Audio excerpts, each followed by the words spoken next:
In the beginning, there was neither day nor night, neither sky nor earth. All that existed was chaos, an endless chasm stretching beyond imagination. Within its shifting depths, all things lay silent and unseen, every possibility cradled in the embrace of the unknown. Time had not yet begun, and existence teetered on the brink of awakening. As though an invisible breath set everything in motion, from chaos emerged the first primordial deities. The first was Gaia, the earth, the mother of all. Gaia was the solid foundation of the cosmos, the deep source from which mountains, seas, and sky would rise. Her power was creative and lasting, giving birth to gods, monsters, and mortals alike. Though silent, she held great strength, and in her depths lay the seed of all life, and the roots of every struggle.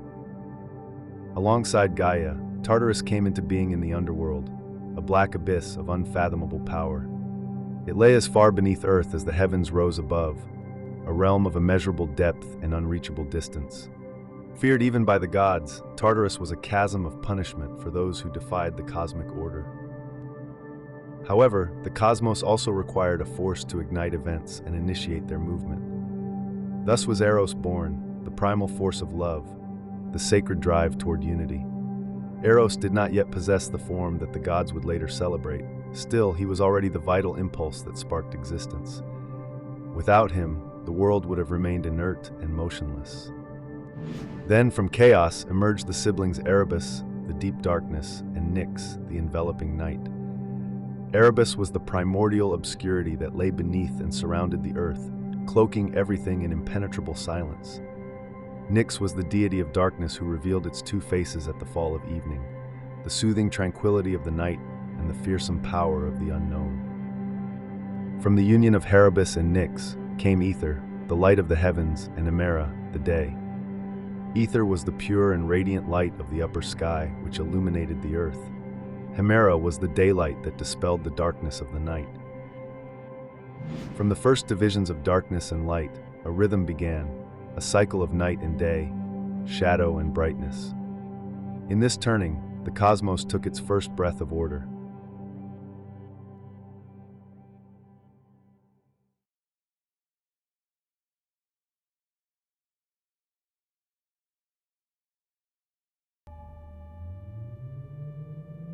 Meanwhile, a cosmic act of creation was set in motion.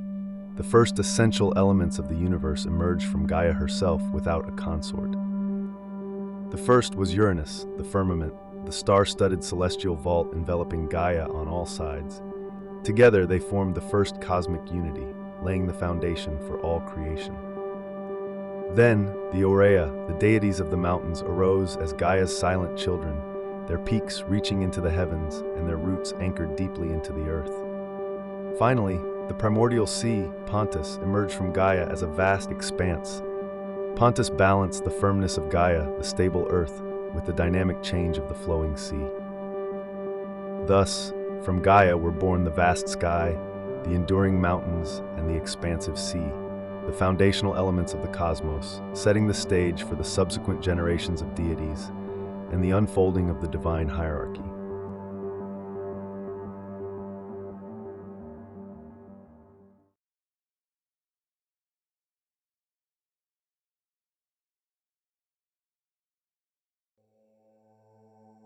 Uranus and Gaia formed a cosmic couple, sky and earth tied in a primordial embrace. Uranus appeared powerful and invincible, yet beneath his magnificence lay a deep-seated fear. When Uranus and Gaia began to bring forth offspring, Uranus saw potential rivals in his children. The firstborns were the 12 Titans, powerful primordial deities, embodying fundamental forces of nature and aspects of the cosmos.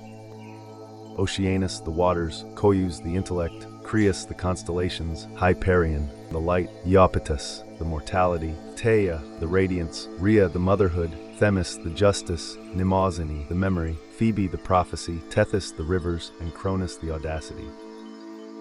Because of the Titans' immense power, Uranus regarded his children with growing suspicion. Although Uranus allowed the Titans to remain free, his control over them and the fear of their potential rebellion loomed large. After the Titans, Gaia and Uranus brought forth the Cyclopes. Brontes, Steropes, and Arges. These divine craftsmen, each with a single large eye in the center of their foreheads, were masters of fire and forging, capable of creating weapons of unparalleled power. The cosmic couple also gave life to the Hecatoncheires, or hundred-handed ones, Cottus, Briareus, and Gyges. These monstrous giants, with 100 arms and 50 heads, wielded unimaginable strength that could shake the very foundations of the world itself. The appearance of the Cyclopes and the Hecatoncheires repulsed Uranus. Yet, it was not just their monstrous forms, but the Cyclopes' ability to forge devastating weapons, and the Hecatoncheires' raw, earth-shattering power that filled him with dread. His fear would soon set into motion a series of cataclysmic events that would forever change the order of the cosmos.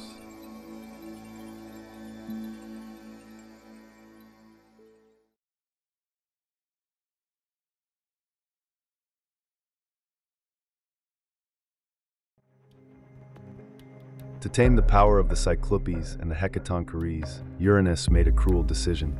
He confined them deep within Gaia's body, imprisoning them in the abyss of Tartarus. This was a punishment for the children and an unbearable burden for their mother. Gaia suffered terribly, feeling every movement of her trapped offspring within her.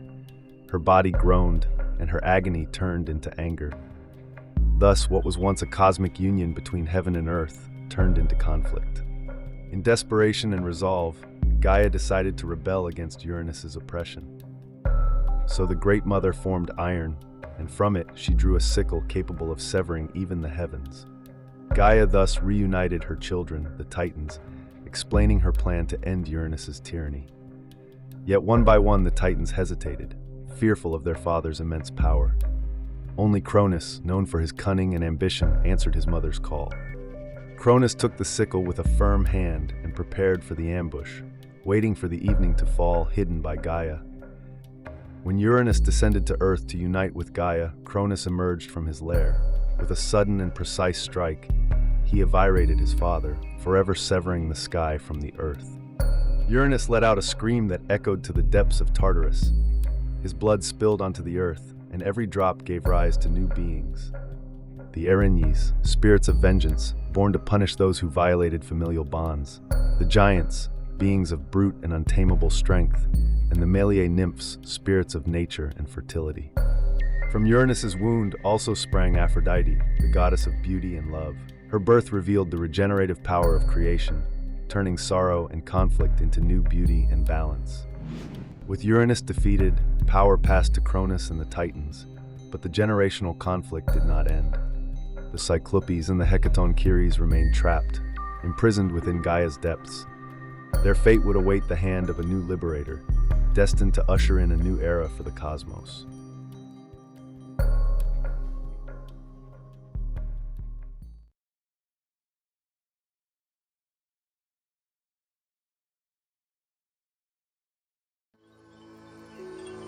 After the fall of Uranus, Cronus rose to dominance as the ruler of the cosmos, and his power was unchallenged among his siblings.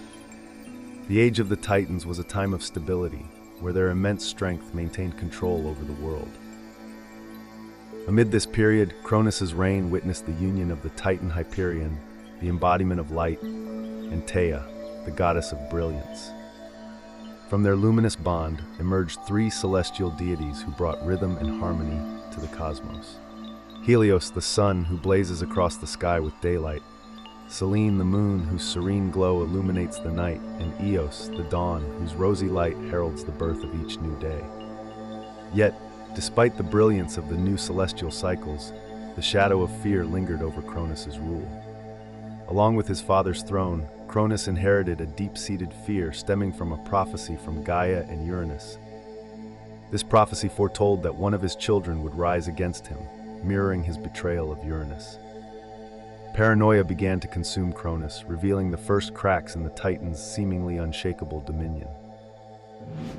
Cronus married his sister Rhea, the revered goddess of fertility and abundance. Their children formed the second generation of deities, known as the Olympians, who would later become the principal gods of the Greek pantheon and reside on Mount Olympus. However, Rhea's quintessential role as a mother, associated with the earth, life, and the continuity of the cosmos, was threatened by Cronus's brutality. Each time Rhea gave birth to a child, Cronus swallowed it whole, ensuring it could never grow to threaten his reign. One by one, Rhea saw her children disappear into her husband's insatiable stomach, and despair overwhelmed her. Cronus devoured 5 of his children. Hestia, the future goddess of the hearth and home, who protects community and family. Demeter, the goddess of agriculture and fertility, who watches the cycle of the seasons and the growth of life. Hera, destined to become the queen of the gods, protector of marriage, childbirth, and familial unity. Hades, who will have dominion on the underworld and the dead, guardian of the wealth hidden beneath the earth. And Poseidon, god of the sea, earthquakes, and horses, who wielding a trident will command all aquatic domains.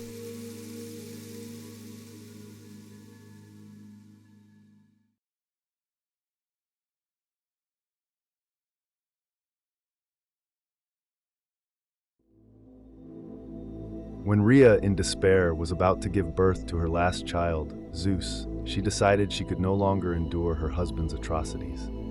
She took refuge on the island of Crete. There, she gave birth to Zeus in a secret cave on Mount Aegeum. Rhea wrapped a stone in swaddling clothes to deceive Cronus and handed it to her husband. Unaware of the ruse, Cronus swallowed the stone, convinced he had eliminated the threat.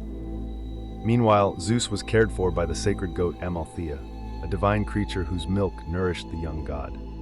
When one of Amalthea's horns broke off, Zeus transformed it into a magical horn, capable of endlessly providing food and drink to its possessor, thus becoming the cornucopia, or horn of plenty.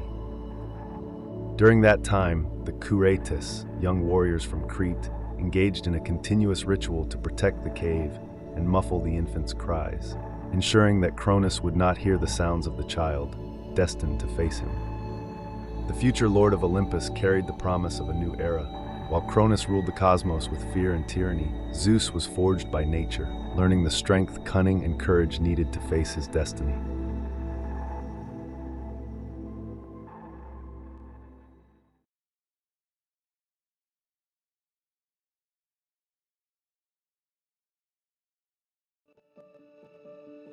When Zeus reached maturity, he decided the time had come to confront Cronus and free his siblings.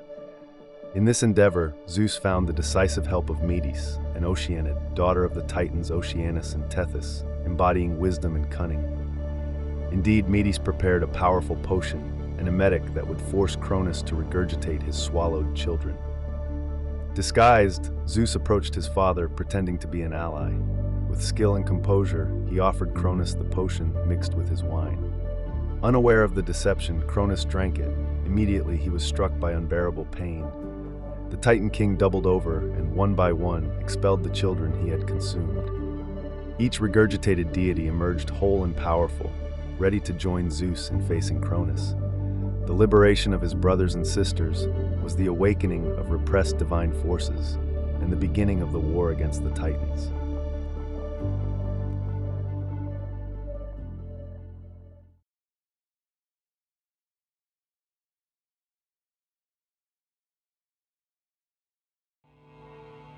With Zeus at the head of the new generation of gods, the inevitable battle against Cronus and the Titans began.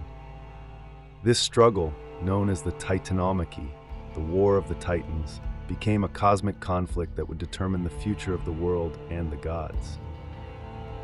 Cronus and the Titans established their stronghold on Mount Othrys, while Zeus and his allies gathered on Mount Olympus. Despite the strength of the younger gods, the war seemed evenly matched, as the Titans wielded primordial and destructive energy. The battle between the two sides lasted for 10 years, with the earth and sky trembling under the blows of divine weapons and titanic powers. On the advice of Gaia, the primordial mother, Zeus realized he needed even greater allies to overthrow the Titans. Thus, Zeus descended into Tartarus, the deepest and darkest abyss of the cosmos, to liberate the powerful Cyclopes and Hecatoncheires, who had been imprisoned there by Cronus. In gratitude, the Cyclopes gifted Zeus with lightning and thunder, the symbols of his supreme power. Poseidon with the trident, the emblem of his dominion over the seas, and Hades with the helm of invisibility, allowing him to move unseen. With these new allies, the tide of war swiftly turned in favor of Zeus and his siblings. Amid the clamor of the battle, Hades disappeared into the shadows, his helm of invisibility spreading terror among the enemy ranks. Meanwhile, Poseidon unleashed the power of his mighty trident, shaking the earth and raising towering waves in an unstoppable fury. The Hecatoncheires joined the assault, their 100 arms hurling massive boulders that darkened the sky, unleashing a devastating rain upon the Titans' defenses. Above it all, Zeus wielded his lightning bolts, setting sky and earth ablaze as they tore through the Titans' ranks, leaving chaos and destruction in their wake. At last, despite their immense strength, the Titans began to break under their adversaries' combined force and strategy, leading to the ultimate triumph of Zeus and the Olympians. Cronus and the Titans were cast into the depths of Tartarus. They faced eternal confinement, relentlessly guarded by the Hecatoncheires and sealed behind bronze gates crafted by Poseidon. Powerless and forgotten, the Titans lingered in eternal silence while the reign of Zeus and the Olympians reshaped the world above.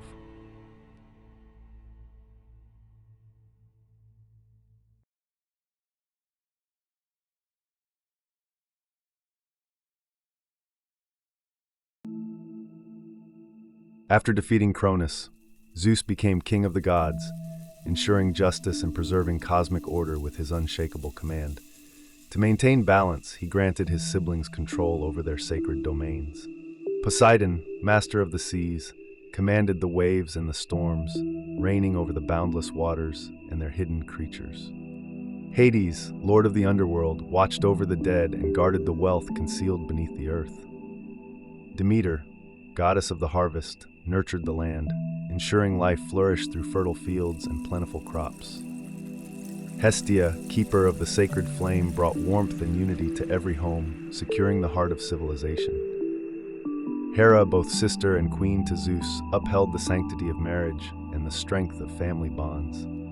From the union of Zeus and Hera came three gods: Hebe, the graceful goddess of youth, who poured the nectar of immortality and preserved the vigor of the gods; Ares, the bold and untamed god of war, who thrived in the chaos of battle; and Hephaestus, the god of engineering, sculpture, and metallurgy, whose skilled hands crafted legendary weapons. Though bound in marriage to Hera, Zeus's divine influence extended far beyond their union, fathering deities who would shape the fate of Olympus and the mortal world alike. Athena stood at the forefront. Gaia and Uranus foresaw her birth, warning Zeus that Medes, the wise Oceanid, would bear a child more powerful than its father. Medes had aided Zeus by crafting the potion that freed his siblings, securing his rule. Yet, fearing the prophecy, Zeus swallowed Metis, thinking he had evaded fate. However, within him she nurtured their child. When the moment arrived, Zeus felt an unbearable pain in his head. Desperately, he commanded Hephaestus to take his axe and strike his head. With a thunderous crack, Athena emerged, fully armed, her cry resounding through Olympus. Yet she did not rise against Zeus. Instead, she stood at his side, wielding wisdom and strength to uphold his rule. Zeus's vast lineage shaped Olympus, as he fathered deities who ruled different aspects of the cosmos. With Leto, a gentle Titaness, he begot Apollo, god of the sun, music, healing, and prophecy, whose wisdom guided gods and mortals alike. Beside him stood his twin, Artemis, goddess of the hunt and the moon, guardian of the wild and protector of maidens. With Maia, a mountain nymph, Zeus fathered Hermes, the swift messenger of the gods, patron of travelers, commerce, and cleverness. By the mortal Semele, he sired Dionysus, god of wine and ecstasy, who blurred the line between mortal and divine, bringing chaos and enlightenment. From Themis, Zeus brought forth the Horae, keepers of the seasons and the harmony of law and order, and the Moirai, weavers of fate, who spun, measured, and cut the threads of all lives, deciding the destinies of gods and mortals. With Mnemosyne, goddess of memory, Zeus fathered the Muses, 9 sisters who inspired the arts, preserved history, and illuminated the minds of those who sought wisdom. Among the many children of Zeus, none carried a destiny as great as Heracles. Born to the king of the gods and the mortal Alcmene, he will be the only mortal strong enough to fight alongside Zeus. Zeus intricately wove each divine lineage into his grand vision, where every force played its part in maintaining the delicate balance of existence. Nonetheless, fate spun new challenges, and in the distance, unseen forces gathered, ready to rise against the might of the King of the Gods once more.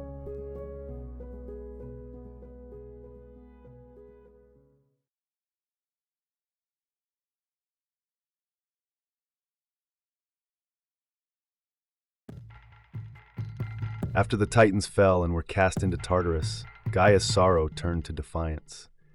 Enraged by the rule of the Olympians, she allied with the giants, mighty beings born from Uranus's blood. Rooted in the earth's power, they disregarded the gods' dominion, channeling the raw fury of untamed chaos. The giants' homeland was Phlegra, the burning fields, a realm of chaos where volcanoes erupted and scorched the earth. There, the giants prepared for war. Incited by Gaia, the giants launched a direct assault on Mount Olympus, hurling rocks and flaming trees with colossal might. They sought to stack mountains atop one another, in reckless arrogance, striving to breach the heavens and overthrow divine rule. Olympus trembled under the onslaught. The gods, momentarily unprepared for the sheer fury of their foes, scrambled to mount a defense. Doubt crept into their hearts, and they sought prophecy for guidance. An oracle declared that only a mortal could end the giants' rebellion. Knowing that divine power alone would not prevail, Zeus called upon Heracles with Athena's counsel. As a demigod, Heracles embodied the union of human and divine, capable of completing what the gods alone could not. Sensing the shifting tide of battle, Gaia devised a plan to grant the giants invulnerability, crafting a magical herb to shield them from harm. Thus, Zeus seized control of the heavens and commanded the sun, moon, and dawn to halt their light, casting the world into darkness. Before anyone else could claim it, he plucked the sacred herb, ensuring Gaia would never find it. As the battlefield burned and the sky thundered with divine fury, the gods met the giants in a cataclysmic clash. The giants fought to overturn the gods' reign, each wielding immense strength and bound to a fate marked by hubris, the arrogance that defies divine order. One of the greatest threats to the gods was Alcyoneus, a giant of immense strength. He was an immortal colossus, invulnerable within the borders of his homeland, Phlegra. The gods assailed him in vain until Heracles, guided by Athena, struck him with an arrow and dragged him beyond those borders, severing his vital bond. Weakened and vulnerable, Alcyoneus fell, a triumph of strategy over brute force. Amidst the raging battle, Porphyrion, terrifying and mighty, loomed over the battlefield with his burning gaze fixed on Olympus. With a blatant act of defiance against the gods, Porphyrion sought to claim Hera as his own, attempting to seize her by force. His reckless arrogance met an immediate response. Zeus, in a storm of fury, struck him with a thunderbolt. But the divine blow alone was not enough to end the threat. Heracles, with a precisely aimed arrow, sealed his fate. Defying the cosmic order and disregarding the gods' laws would not go unpunished.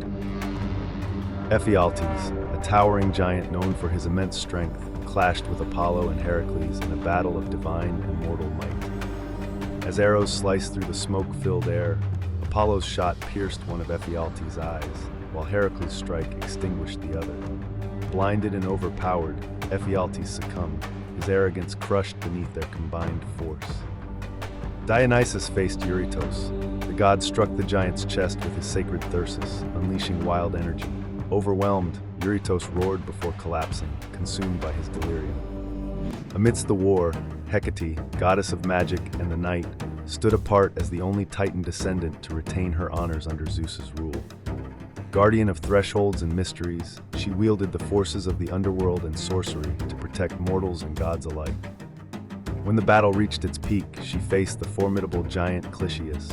With torches ablaze, she unleashed her purifying fire, consuming him in a searing inferno. As flames raged across the battlefield, Hephaestus, god of fire and forge, marched forward to face Mimas. The god launched molten projectiles relentlessly, piercing the giant's defenses. Engulfed in divine fire, Mimas roared in agony before crumbling into smoldering ruin. Like a divine tempest, Athena descended upon the battlefield, wielding the fury of war and the precision of strategic insight. As the earth trembled and the heavens roared, she confronted Enceladus, one of the mightiest giants, in a battle that shook the land.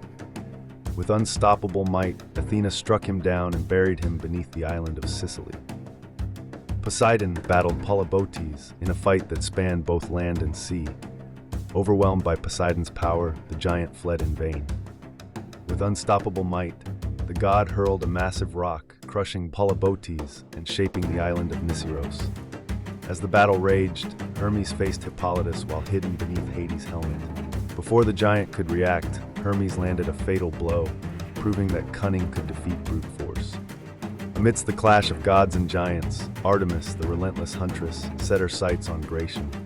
With unwavering precision, she loosed an arrow that struck true, felling the mighty giant in a single fatal shot. Finally, the Moirai, embodiments of fate, entered the battle against Agrius and Thoas, two giants who defied their destined end.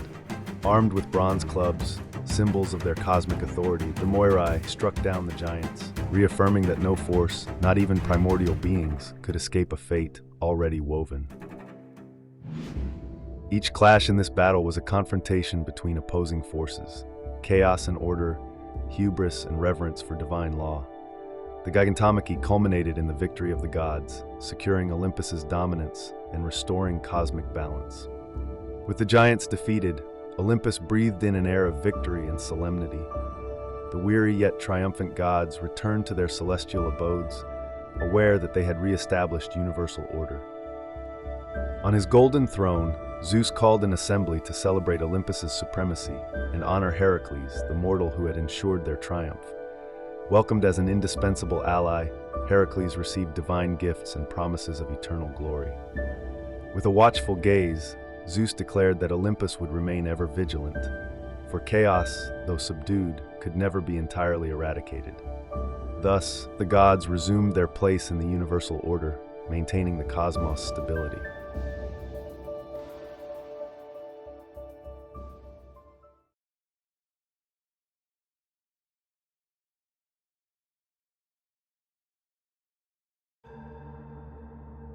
The new era of peace and order won by the Olympian gods soon faced a new threat. With the Titans imprisoned and the giants defeated, Gaia once again sought revenge against Olympus. In her wrath, Gaia joined with Tartarus, the black and bottomless abyss, to give birth to a new, powerful sun.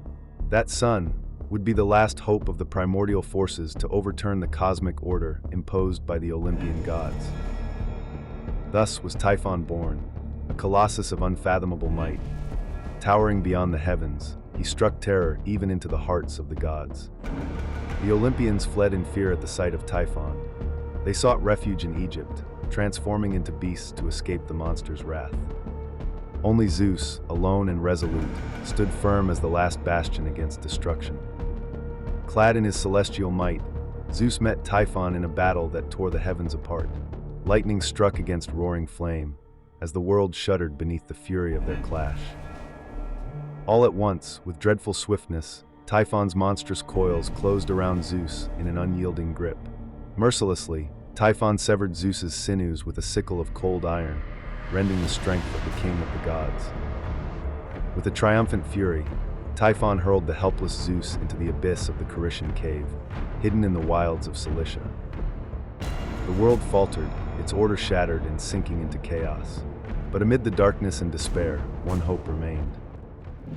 A while before, Hermes had a son with the nymph Dryope. But when the mother saw the child's small horns and goat-like limbs, terror overcame her, and she abandoned him.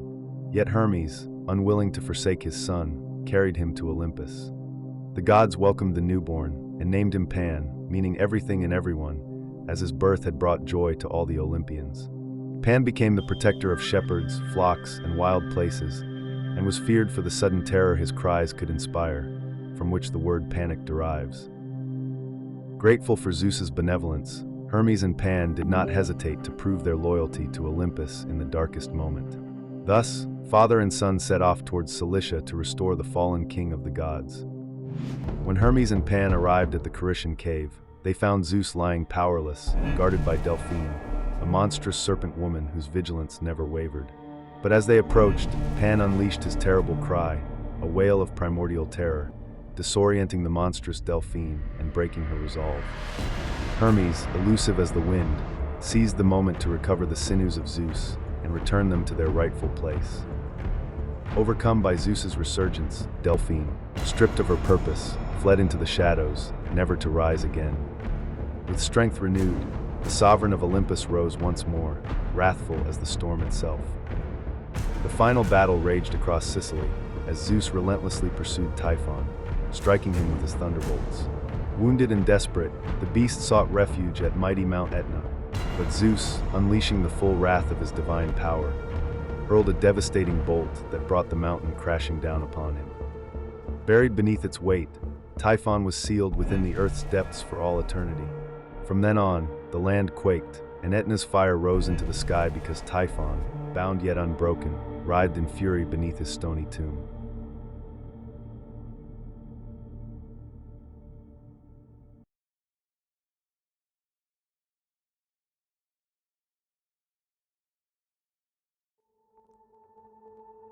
From the first stirrings of chaos to the rise of Olympus, the world was carved through divine conflict. The succession of battles against the Titans, the Giants, and Typhon traced the slow emergence of order from the raw forces of creation. Each victory established a new threshold of harmony, setting boundaries between earth and sky, order and chaos. The fall of Typhon marked the vanquishing of primordial threats and the triumph of Logos, the divine intellect, over the wild abyss of unreason. Zeus ascended once more to his celestial throne, wreathed in the glory of his triumph. The heavens roared with his victory, the stars bearing witness to the return of divine order. No longer exiled in fear, the gods reclaimed their sacred halls, and Olympus shone anew, radiant and unassailable. Once teetering on the brink of oblivion, the world stood firm beneath the reign of Zeus, forever bound by his unyielding dominion. The cosmos at last was whole. No further threat would rise from the chasm to challenge the divine law. The cycle of cosmic struggle was closed. In its place stood a universe no longer chaotic, but harmonized under the reign of divine reason. Zeus's rule became the axis of heaven and earth, the very principle by which the world endured. Justice, measure, and sacred law flowed from his will, and the divine order unfolded, eternal and radiant, under the light of Olympus.